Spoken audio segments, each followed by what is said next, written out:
Hey everybody, I'm Jared Bentley. You're watching the Johnson City Press Week in Review right here on JohnsonCityPress.com.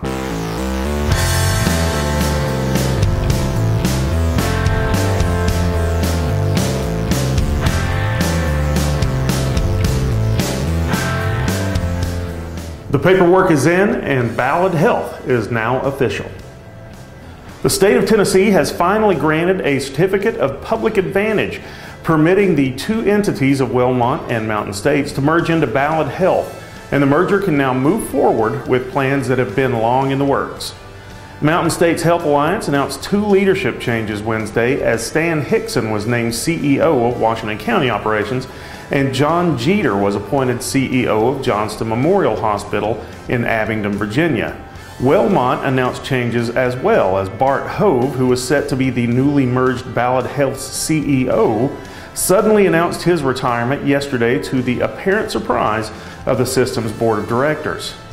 Mountain States CEO Alan Levine will take on Hove's leadership duties in addition to his own role as executive chairman and president of Ballad. Police are currently on the lookout for a man who was involved last week in a carjacking on State of Franklin. A Washington County Sheriff's deputy pulled a Chevy Impala over last Thursday afternoon, and as he approached the car, a woman opened the driver's side door and stepped partially out of the vehicle. Before she could get all the way out, police say Johnson City native Corey Cox moved from the rear seat to the driver's seat and accelerated away, spinning the woman into the road. Some deputies followed Cox and others stopped to help the woman, who told investigators Cox had forced her out of the vehicle using a small handgun. Cox then recklessly drove down State of Franklin, forcing deputies to stop the chase for safety concerns. Johnson City Police reported seeing Cox drive onto Interstate 26, heading towards Kingsport, but did not pursue the car. Kingsport Police found the stolen Impala on Monday, and Washington County deputies also found a black BMW that had been driven by Cox that same day. Cox was wanted on charges including carjacking, felony reckless endangerment, reckless driving, felony evading arrest, and possession of a firearm by a convicted felon.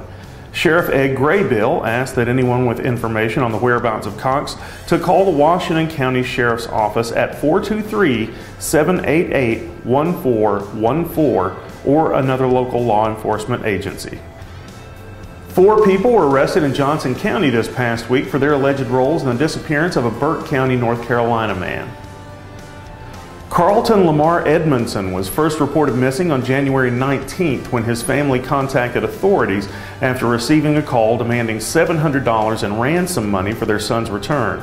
Investigators believe several people kidnapped Edmondson and brought him to a remote area in Johnson County where he was allegedly assaulted and left. 31-year-old Robert Leroy Littleton III was charged with first-degree kidnapping and being a fugitive from justice.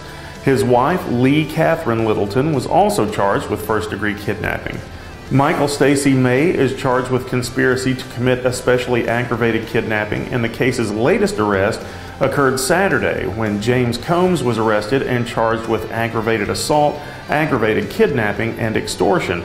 A 5th person is expected to be charged with aggravated assault and conspiracy to commit especially aggravated kidnapping, according to authorities. There is reportedly a video of Edmondson getting beat up by the group. As of now, Edmondson has yet to be found. He is a 29-year-old black male, standing 5 feet 9 inches tall and weighing about 250 pounds with black hair and brown eyes.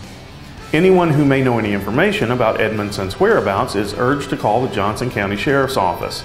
The investigation is open and all leads are being followed. For those of you who don't know, ETSU's men's basketball program is on a tear this year. They have already hit 20 wins. They've got 14 wins in a row heading into this weekend's game against Chattanooga at home. If you haven't gotten a chance to see them play, I suggest you take it. It is very reminiscent of the early 90s when names like Mr. Jennings and Greg Dennis and Marty Story and Calvin Talford were making history at the Mini-Dome. They may have moved to Freedom Hall, but the spirit's just the same. Get out and support the Buccaneers. This has been the Johnson City Press Week in Review right here on JohnsonCityPress.com. I'm Jared Bentley. Thank you very much for watching.